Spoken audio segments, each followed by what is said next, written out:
Bien. Alors maintenant,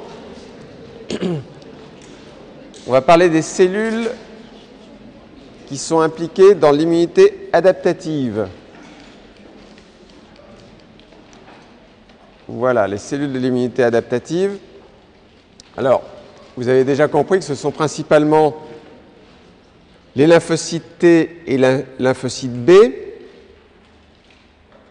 et qu'un adulte, ce que vous ne savez pas forcément, a environ 1000 milliards, 10 puissance 12 de lymphocytes. 1000 milliards de lymphocytes. Et ces lymphocytes, ça représente 20 à 40% des leucocytes. Et si vous calculez qu'il y a environ 1 milliard de lymphocytes par litre de sang, vous arrivez à une conclusion qui n'était pas forcément évidente. Ça veut dire que dans le sang, vous avez moins de 1% des lymphocytes de la circulation. Ça veut dire que 99% des lymphocytes sont bien en dehors de la circulation. Autre chose, vous produisez à peu près 2 milliards de nouveaux lymphocytes chaque jour. Lorsque ces lymphocytes ne sont pas activés par un antigène, leur durée de vie est relativement courte puisque c'est 5 à 7 semaines. Ces lymphocytes qui vont avoir une durée de vie courte parce qu'ils n'ont pas rencontré un antigène, c'est souvent ce que l'on appelle les petits lymphocytes. Par contre, lorsque ces lymphocytes rencontrent un microbe, rencontrent un antigène, leur durée de vie va s'allonger. On va les appeler des lymphocytes larges. Il faut savoir que le nombre de cellules T, par exemple, spécifiques d'un microbe, il peut augmenter de 50 000 fois. C'est-à-dire un lymphocyte, vous avez vu que pour n'importe quel antigène, chaque lymphocyte, il y en avait un qui était prêt à répondre à l'antigène. Lorsque il y a justement un contact entre un antigène et un lymphocyte, ce lymphocyte T, le nombre de lymphocytes T peut augmenter de 50 000 fois. Et le nombre de lymphocytes B, par contre, lorsqu'il y a une rencontre avec un antigène, il peut augmenter simplement de 5000 fois. C'est-à-dire que vous avez une capacité d'augmentation plus importante pour les T que pour les B. Bien, lorsque ces lymphocytes qui avaient une durée de vie courte ont rencontré l'antigène, cette fois-ci, ils peuvent avoir une durée de vie qui est de plusieurs années.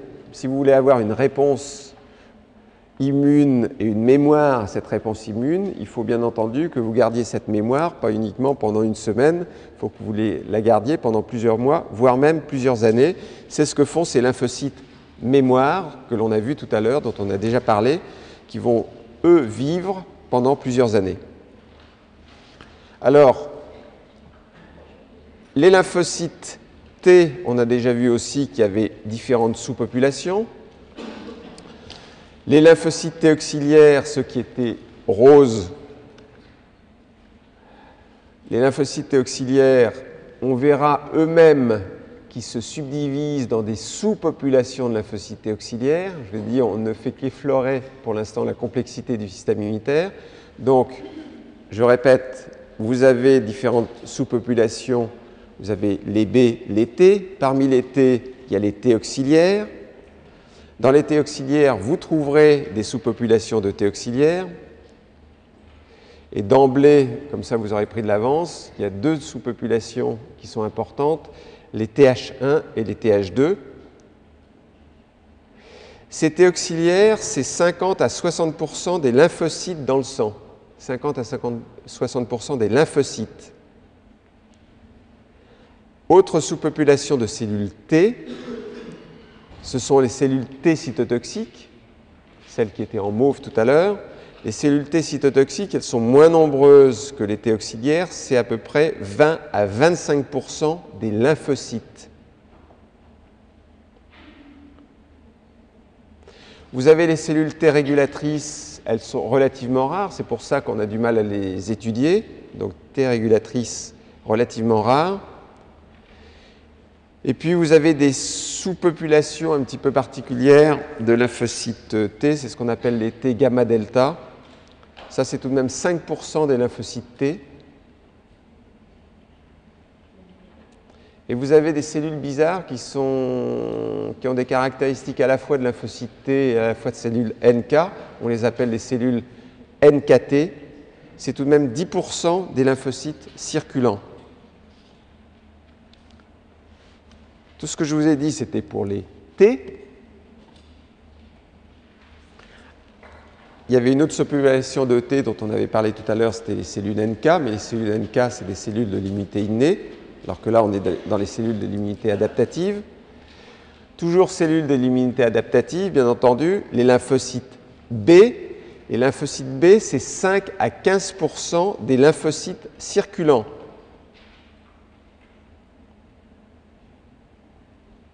Et vous le verrez, à leur surface, ces lymphocytes ont des récepteurs de surface qui sont en fait des immunoglobulines de surface. Et essentiellement, ces cellules B, elles ont des IgM et des IgD à leur surface. Mais ça, on en reparlera. Autre cellule que vous avez déjà vue, je vous ai dit, c'est des cellules importantes dans l'immunité innée, mais elles sont tout aussi importantes dans l'immunité adaptative. Ce sont les cellules présentatrices d'antigènes. Lymphocytes, on en a parlé, mais les monocytes, les macrophages et les cellules dendritiques, dont on a parlé en tout cas pour les monocytes, macrophages et cellules dendritiques déjà dans l'immunité innée, puisqu'on en avait besoin dans l'immunité innée, ce sont également des cellules qui sont importantes dans l'immunité adaptative et dans l'immunité, oui. Alors,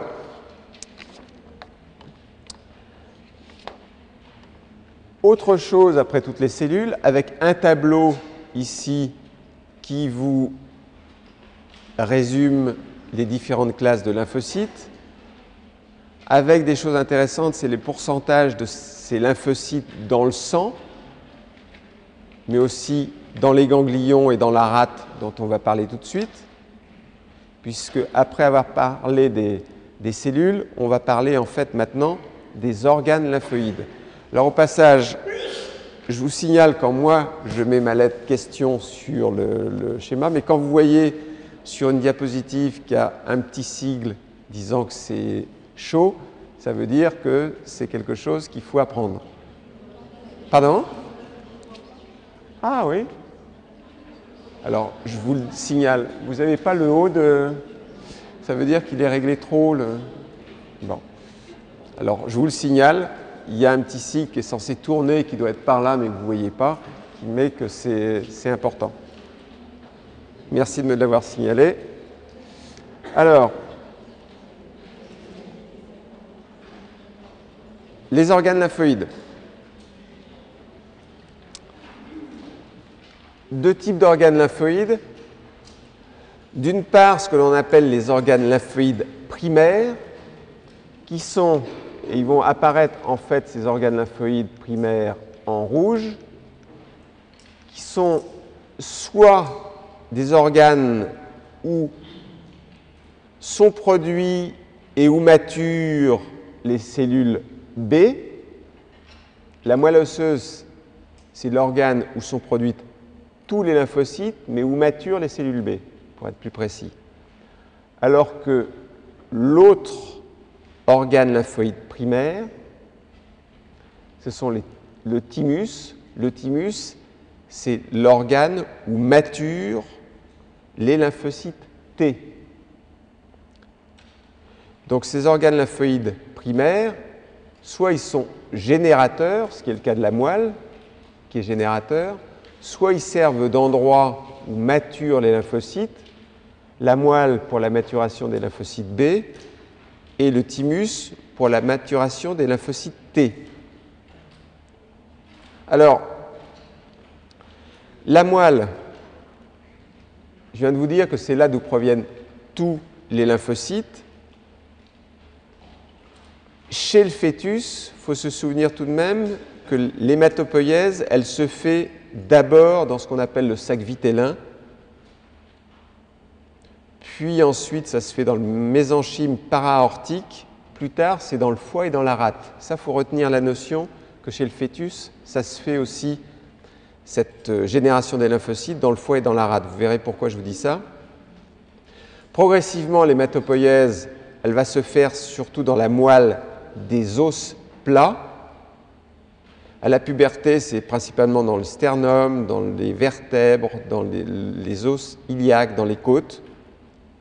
Mais, c'est pour ça qu'il faut se souvenir, lorsqu'il y a une demande exceptionnelle de lymphocytes, le foie et la rate peuvent à nouveau être recrutés comme site d'hématopoïèse extramédullaire.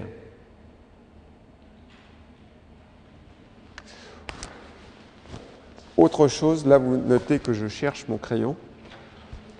Voilà. Pour noter que les plasmocytes, ces cellules qui dérivent des lymphocytes B qui vont produire des anticorps, et les cellules T-mémoire, ces cellules qui vont vous permettre d'avoir une réponse secondaire rapide, elles migrent et elles résident où? Ça sera la question. Elles migrent et elles résident dans la moelle osseuse. D'accord? Donc vous avez tout un chemin qui se fait, hein, c'est-à-dire que les cellules partent de la moelle osseuse où elles sont générées, elles vont sortir et certaines vont retourner dans la moelle osseuse, c'est le cas des plasmocytes et en tout cas des cellules T-mémoire. Alors, on va passer plutôt rapidement parce que tout ça va être refait beaucoup mieux que moi, je pense, en hématologie, simplement pour que vous ayez la notion que le thymus, c'est donc bien cet endroit où les cellules T maturent. C'est un organe qui est bilobé, qui est juste derrière le sternum.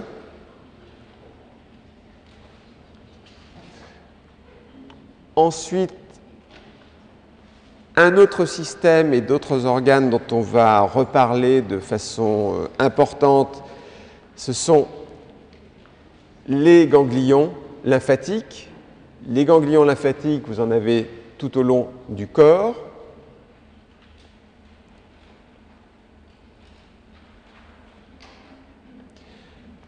Le ganglion lymphatique, on verra sa zone, vous avez le cortex externe, vous avez le paracortex, vous avez les médullas centrales.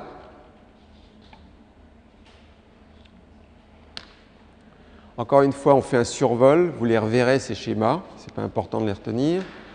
Vous verrez qu'il y a, au moment de la réponse immune, le ganglion, c'est l'endroit où se rencontrent justement des cellules présentatrices d'antigènes qui, de temps en temps, ces cellules présentatrices d'antigènes, elles ont été, lorsque vous coupez, vous avez un microbe qui pénètre.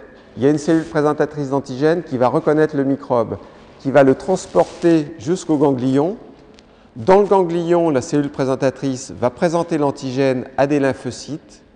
Et c'est là où va se faire la multiplication des lymphocytes.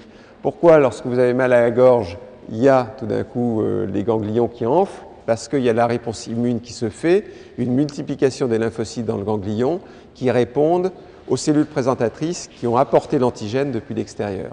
On reverra tout ça. Mais ce qu'il y a d'intéressant, c'est de noter que dans les ganglions, chaque jour, il y a 25 milliards de lymphocytes qui transitent à travers les ganglions. 25 milliards de lymphocytes qui transitent à travers les ganglions. Et quel que soit votre lymphocyte, un lymphocyte, il va passer dans un ganglion au moins une fois par jour. Ça veut dire que lorsque les cellules présentatrices d'antigènes auront apporté l'antigène au niveau du ganglion, dans la journée, il va bien y avoir un lymphocyte qui va être capable de reconnaître cet antigène. Alors,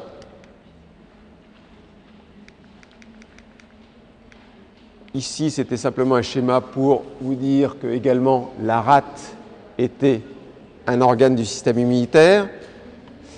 Mais maintenant, on va passer à autre chose, toujours ce survol du système immunitaire. Les différentes phases de la réponse immune. La réponse immune, elle évolue avec d'abord, on va le voir, une phase de reconnaissance.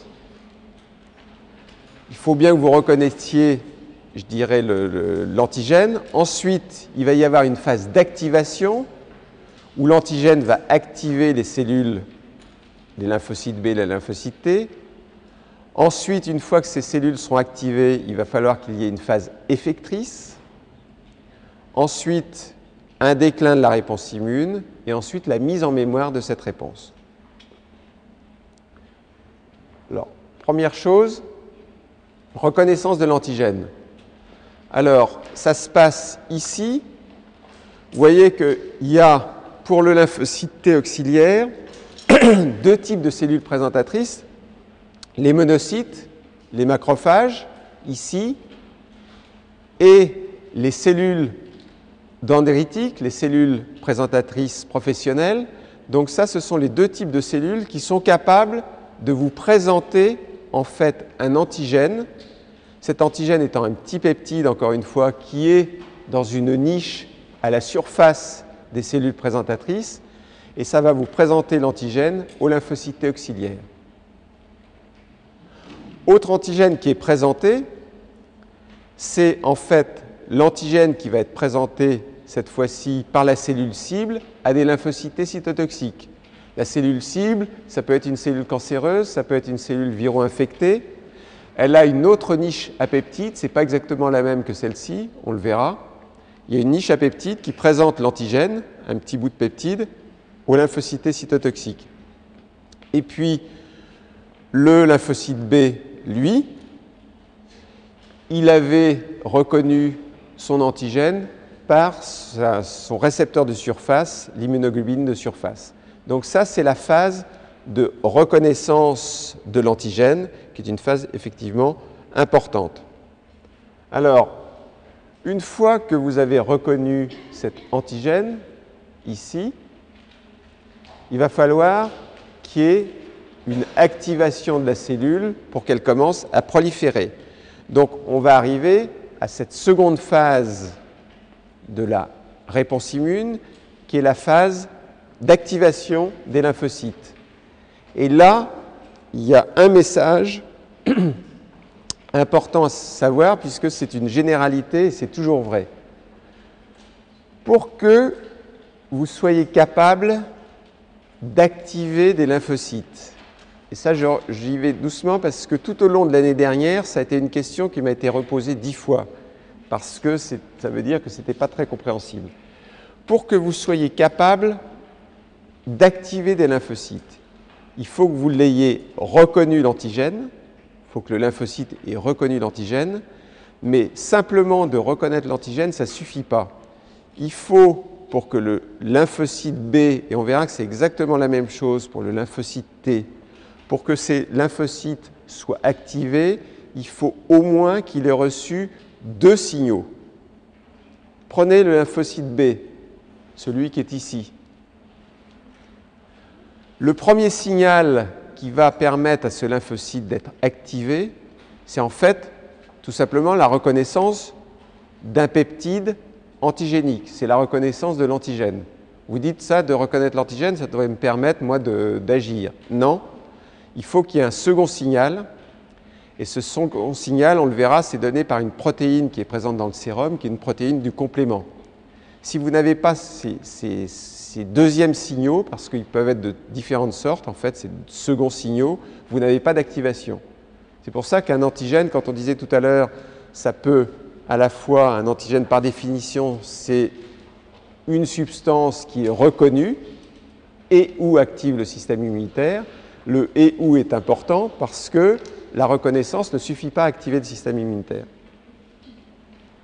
C'est vrai également pour la reconnaissance de l'antigène par les lymphocytes T auxiliaires qui reconnaissent un antigène présenté par une cellule présentatrice. Vous dites, Voilà la cellule présentatrice. Il y a effectivement un premier signal qui vient de la présentation de l'antigène par les cellules présentatrices. En fait, le macrophage, là, il a digéré le microbe. Après avoir digéré le microbe, il a découpé le microbe en peptides. Il présente un petit peptide à la surface du macrophage. Ce petit peptide, c'est un antigène qui va être reconnu par le lymphocyte T. Mais s'il n'y a pas d'autres signaux, des seconds signaux, qui sont des protéines solubles, qui sont produites par les macrophages, qui sont ce qu'on appelle, vous le verrez, des molécules co-stimulatrices, il n'y aura pas d'activation du lymphocyte. Donc, deux signaux toujours pour qu'il y ait non seulement reconnaissance, ça c'est le premier signal, mais pour qu'il y ait bien une activation. Alors, c'est l'hypothèse des deux signaux, ça. Et une fois que vous avez ces deux signaux qui ont été reconnus par les lymphocytes, le lymphocyte va pouvoir être activé, ça veut dire qu'il va synthétiser des nouvelles protéines. Ça, c'est vrai pour le lymphocyte T auxiliaire, et on verra c'est vrai pour le lymphocyte T cytotoxique, pour le lymphocyte B. Donc, synthèse de nouvelles protéines, prolifération des cellules, on l'a vu, et différenciation des cellules en cellules effectrices. Au départ, le lymphocyte B, il est naïf, ce n'est pas un effecteur de la réponse immune. La cellule qui est effectrice, c'est lorsque le lymphocyte B s'est transformé en plasmocyte. C'est le plasmocyte qui va produire les anticorps, c'est lui la cellule effectrice. Donc il faut qu'il y ait eu une synthèse de protéines, une prolifération et une différenciation donc, des lymphocytes B en plasmocytes, des lymphocytes T naïfs en lymphocytes T effecteurs. C'est vrai pour les lymphocytes T cytotoxiques aussi. Au départ, ils sont naïfs. C'est uniquement lorsqu'ils se seront multipliés et différenciés qu'il va devenir effecteur et capable de tuer la cible. Donc, cette phase de la réponse immune, cette phase d'activation est extrêmement importante. C'est ce qui va vous permettre de transformer des lymphocytes naïfs en lymphocytes effecteurs. Une fois que vous aurez transformé ces lymphocytes naïfs en lymphocytes effecteurs, vous allez pouvoir éliminer l'antigène. Donc, c'est la phase d'élimination. Cette élimination, dans le cadre de l'immunité humorale, ça se fera grâce aux anticorps qui vont éliminer les antigènes extracellulaires. Lorsque l'antigène est intracellulaire, ce sera les lymphocytes T cytotoxiques qui vont l'éliminer, donc la phase d'élimination. Ensuite, il va falloir tout de même que vous différenciez quelques cellules, non pas en cellules effectrices, mais en cellules mémoire. Donc, vous préparez l'avenir. Ça, c'est la phase, ce sont les cellules effectrices qui vont tuer la cellule cible. Encore des cellules effectrices des lymphocytes T auxiliaires qui tuent la cellule cible. Des cellules T cytotoxiques qui viennent au contact de la cellule cible pour la tuer. Donc là, vous êtes encore en phase effectrice de la réponse immune. D'accord ? Maintenant, vous avez été actif, vous avez établi une synergie, comme on a dit tout à l'heure, entre la réponse immune adaptative et la réponse innée. Je l'ai déjà dit, ça. Vous avez éliminé